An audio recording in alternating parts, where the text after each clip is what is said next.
Jalen Hurts will start in 2 weeks. I have no doubt that will happen.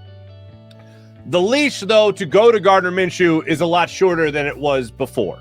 If they come back after this bye week, if they come back and they face Washington, and it's a stinker of a first half, I wouldn't be surprised at all if you see Gardner Minshew come in the second half.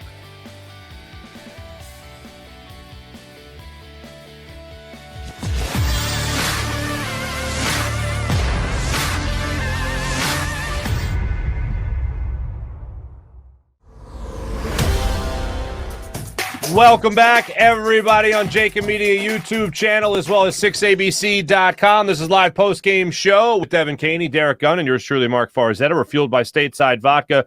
Go to statesidevodka.com and check out the amazing vodka soda. Absolutely delicious. One thing that we never want to see in a game that you feel like the Eagles have in hand already is a late injury, and I can't think of too many injuries that we rather not see than Jason Kelce and Miles Sanders. Miles Sanders, I'm seeing the report right now, did injure the same ankle that was hurt and made him miss, 3 games earlier in the season? Right. And Jason Kelce was also seen rolling around and went back to the locker room. And we also saw the awful snap by Nate Herbig when he went into the game as a center. It's not the first time that he's done that. We're going to get some more updates from them. Gunnar, are you hearing anything about either of those injuries? No, so right now, still waiting to see if I can get some information on both of them. We saw Kelce grab his left knee.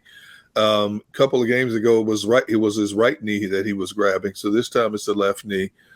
Sanders, see, that's what worries me about Sanders. Anytime you get him up there and 15, 20 touches a game, he's always more susceptible to injuries. I hate to see it. So I'm looking at Miles Sanders. What did he have? He had 24 carries and he had 3 receptions. So he had 27 touches, and if he was a little bit more durable, man, would he be electric and dangerous? But when you start getting him up there in that many touches for a back of his size, and he has a history of injuries as it is, you're always taking a risk and not having him somewhere down the road. And the way he grabbed that ankle, obviously was already the ankle that was injured. I hope it's not something severe where it'll keep him out 3 to 4 weeks, because you're running out of time right now. When you consider you're coming out of a bye week, you got 5 games left. You don't have 15 games left. You have 5 games left now. And Washington currently holds that number 7 spot. And if they pull off a win against the Raiders, right now they're beating the Raiders 7-0. If they come out with this win with the Raiders on the road, Washington is that team that many teams don't want to play right now, especially if they slip in the back door to playoffs. And the Eagles still have to play them 2 times. If you have to play them 2 times without the likes of a Miles Sanders, that doesn't bode well, because you don't know what this defense is going to give you. The defense plays well some weeks, and I still can't get it out of my mind. You let one of the worst offenses in the National Football League with one of the worst quarterbacks in the National Football League walk down the field on you on their first 3 possessions and go 3 for 3 in the red zone on you. And when you really think about it, they didn't get a lot of pressure on Zach Wilson today. No. They didn't chase him around a lot. Occasionally, but they didn't chase him around a lot. He looked pretty comfortable to me. Zach Wilson was his own worst enemy today. He overthrew guys wide open. He underthrew some guys. He made some poor decisions with the ball when he threw the football. Zach Wilson was his own worst enemy today, or this game could have been closer than it really should have been. And we also saw Ryan Kerrigan late in this game get a couple of pressures, and that was one of the first times we've really seen Ryan Kerrigan all year long. But that first half, one of the things I wanted to see going into this game was Miles Sanders get touches. I am shocked that he got over 20 carries. He got a career high in carries today. That's amazing. But the other thing is, look, you made the mistake, and we said this last week. If you really had to scratch and claw to say something that the defense should have done that they didn't do last week, it was force Daniel Jones into mistakes. This particular game, Zach Wilson is a guy that you could force into mistakes. I didn't see them force anything in terms of forcing mistakes in the early goings of this game. So I was looking at Jonathan Gannon going, come on, man, you're doing the same thing you're doing last week, and that's not necessarily a good thing. You could be forcing turnovers with this guy or mistakes. Instead, they marched right down the field, and as you said, Gunnar, really, the punts were a rarity in this game. What was it, 2 punts the entire game, if that? Yeah. You had to do something in the early goings of this game to really squash any momentum the Jets had going. Look, you're going to break a play. You're going to get a good kick return. That stuff's going to happen, okay? It's the NFL. Stuff like that's going to happen. But where is there stuff to kind of make that null and void? I didn't really even see that, even an attempt of that, until the second half when you saw them obviously shut out the Jets for the rest of the way.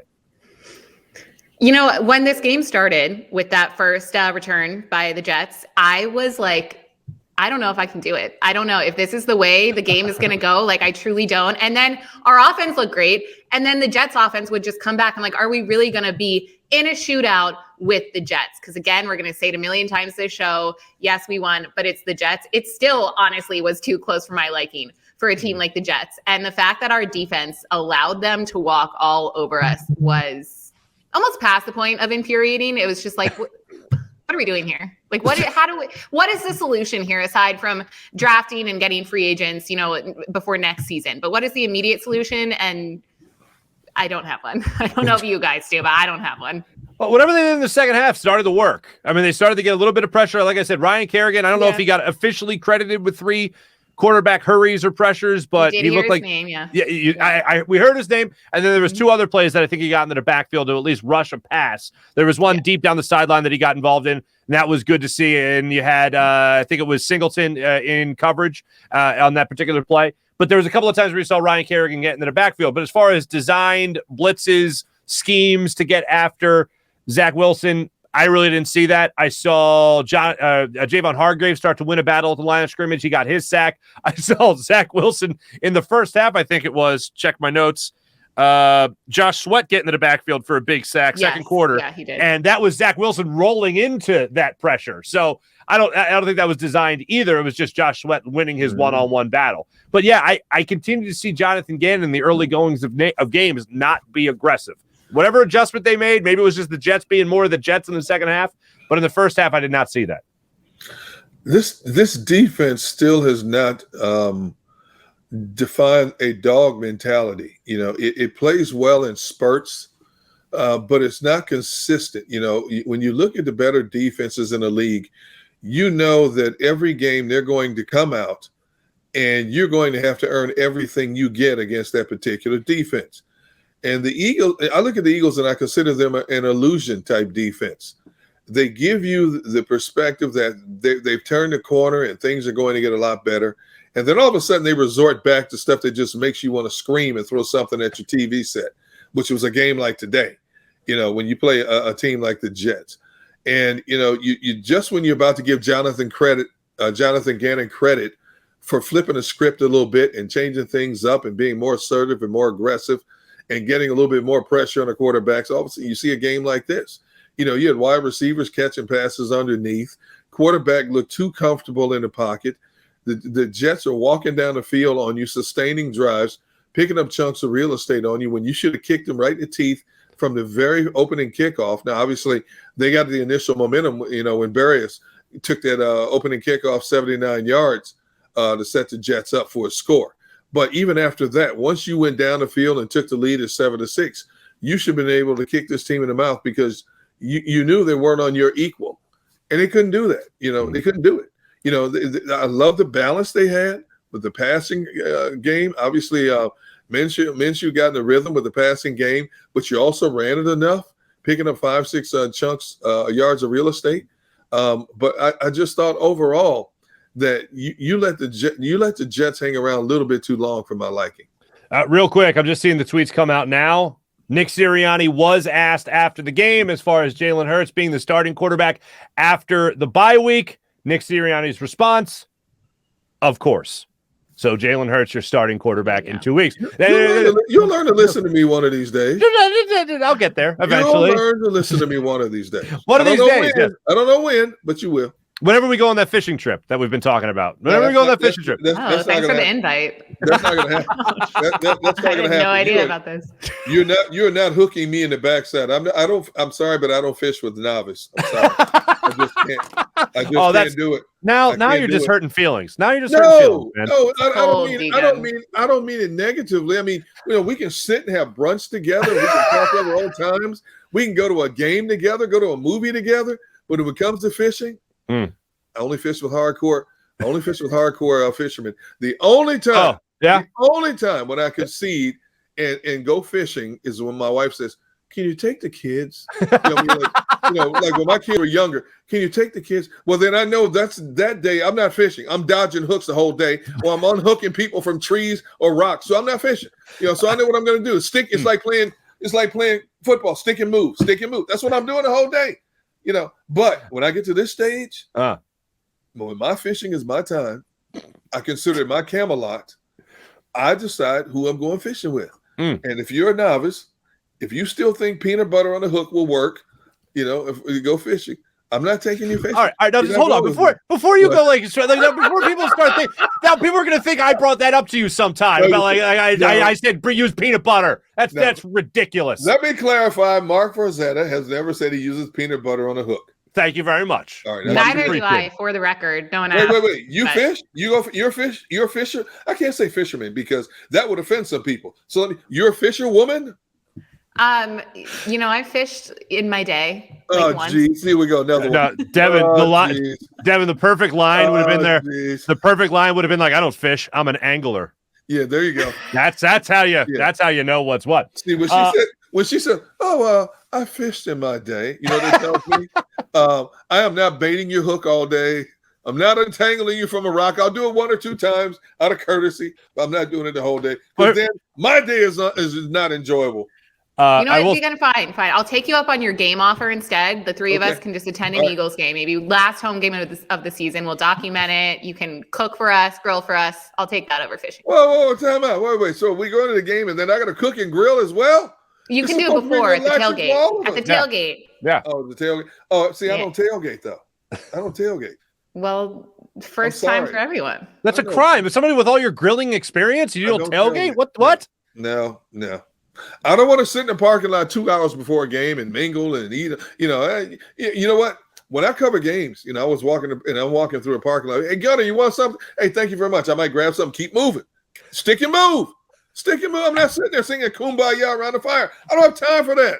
I need to get in the stadium. Yeah, stick and move. I got you. Yeah.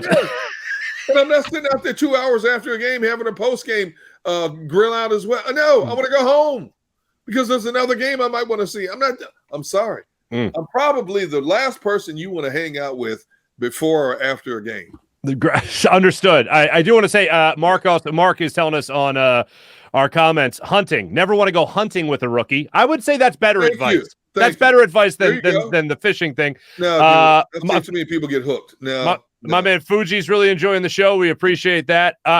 People are all about the quarterback controversy or competition. If you want to say. Now, you can't deny it. You can't, in all honesty, you can't deny it. Even if the coach did exactly what he was supposed to. Exactly. I don't expect him to say, wow, that one game, I'll tell you, that guy's he lost his job. Yeah, but you know what? There's some coaches, though, considering the amount of pressure on them, that have come out, stepped to a podium and said, we will sit and evaluate everything moving forward. Then you've opened that door for speculation. Sure, absolutely. But you want to put that fire out real quick. You do what Nick Sirianni did. You say, you know what? Absolutely, he's my quarterback. Now, he's my quarterback for the next game. I didn't say he was a quarterback for the whole game. Now that I know what Minshew is capable of doing, I don't have to tell you that right now. See what I'm saying? I know. I hear what you're saying. I absolutely do. Can we all just chalk it up and assume? I don't want to make assumptions here. But that Nick Sirianni saw Jalen Hurts was injured, not terribly injured. An ankle sprain, I believe, maybe some soreness in his heel. They have a bye week coming up, and it's the Jets. And maybe he just said, "Hey, Jalen, take a break. Recover fully these next 2 weeks, so we can have you back for the next 5 games." You knew something was up when, first of all, Jalen steps to the podium on Wednesday and says, "Oh yes, I'm playing on Sunday." Injured players do that all the time. It's not up to you a lot of times if you're playing. It's up to how the coaching staff and the training staff watch you progress throughout a week, and then the coaches will get with the doctors and they determine. Now, if I'm this coaching staff or a medical staff, and number one, you're right, they're playing the Jets. Okay, so we should be able to beat the Jets with Marc Farzetta quarterbacking. But what's his long-term situation? If I put him out here this Sunday, that means he could do some serious damage to it. As we saw, Miles Sanders late in the game, out there with a bum ankle. What happens? Gets rolled out of bounds. He clutches that ankle. Okay. Now, that means he could be out. Jalen Hurts could be out longer than 2 weeks. You don't need that right now. His ability to use all of his assets to run the ball and give a defense that that element to think about that he could take off and run at any given moment. You need him at full strength, and giving him 2 weeks to heal that ankle is huge in terms of giving him that additional week just to chill. Now, if he goes out there and rolls it up down, now you got a problem. Because what happens if Minshew? Now, we saw Minshew try to run an RPO. It didn't look that good with Minshew running an RPO. We don't want to see that. Yeah. Okay. What if Minshew gets hurt? Who are we down to then? Stinnett.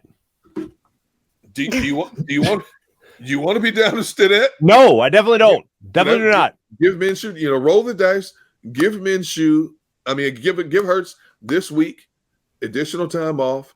Get him ready so that if he does hurt the ankle in the Washington game, at least you got Minshew now who can run this offense efficiently for you and keep your team in a game and possibly win a game for you. See, Devan, I agree with your point, and Gunnar, I certainly hear everything you're saying. You're absolutely right. I don't want to be down to your third string either, but I look at this game not as Hurts was just so banged up he couldn't play. I look at it more as it was the Jets. They could get away with 2 weeks instead of just 1 week of rest for Jalen Hurts, so they gave him that opportunity. And I never thought Gardner Minshew was going to go in there and throw 3 interceptions and lose this game. Like, I think he is a serviceable backup quarterback, starting quarterback in the NFL where you can plug and play him and see how he does. He did well. He did well, so fine. But here's one thing I will take away from this game. Jalen Hurts will start in 2 weeks. I have no doubt that will happen. The leash, though, to go to Gardner Minshew is a lot shorter than it was before. If they come back after this bye week, if they come back and they face Washington and it's a stinker of a first half, I wouldn't be surprised at all if you see Gardner Minshew come in the second half. Or if it's a stinker of a game and it's close and you stick with Jalen Hurts but they still lose, I wouldn't be surprised if a game later they then go to Gardner Minshew to start the following week after Washington to then start against the Giants. It would not be surprising to me at all. No, that's a good possibility. Okay. Very good possibility. But right now, you want your frontline guy at full strength, and I think because of the way Jalen runs that offense in terms of not just the passing game, but his ability to run, to frustrate defenses with his ability to pick up first downs and third down situations where a defense is normally thinking, are they going to give it to a running back? Are they going to pass the ball? Oh, man, we forgot about the fact that this quarterback can outrun a lot of guys in the front seven. See, that's another element you want to have in your arsenal when you start playing these crucial games now. These last 5 games, every game, you always talk about every game is a must-win situation. Well, from this point on, every game is a must-win situation, and you want to have your full arsenal. And because now, who knows? Had they been playing a better team, maybe Hurts would have played today, maybe. But when you look at how the week progressed, it went from Hurts on Wednesday saying, I'm starting to by Thursday and Friday, word leaks out that Minshew is taking most of the reps with the first team. You kind of knew it was going to happen. And I don't blame him one bit. You roll the dice because of who you were playing. It worked out in your favor. You're still right there. You're still at half game behind Washington. And who knows, if Washington loses this game today, you're right there even with Washington. So you roll the dice and it rolled in your favor for this particular moment. Gunnar, you just rattled off a bunch of things that you're really good at, hunting, fishing, all that stuff.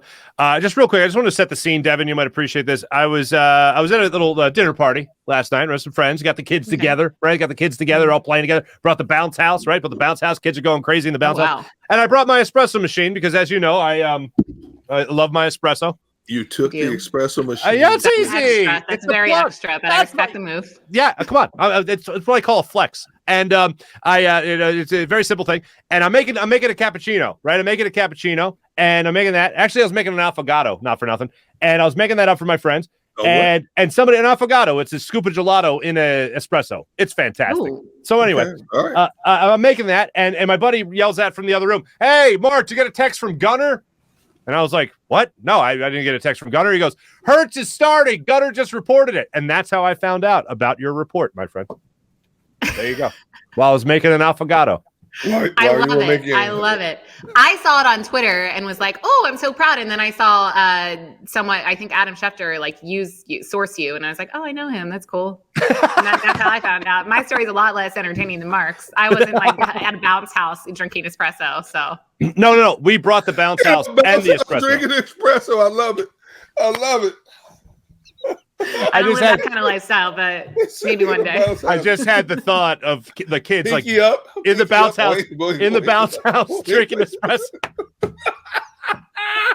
Ladies and gentlemen, this is only the beginning. This is how happy we are after an Eagles victory, quarterback controversy or not. Wow. We're going to be back with more live postgame show in just a second. Don't forget, we are brought to you by the wonderful people at Ocean Casino Resort. Go for the live show. Go for the win. John McMullen will be joining us coming up a little bit later in the show. Give us all the goods on what was said at the press conferences after the game from MetLife Stadium. More live postgame show when we return.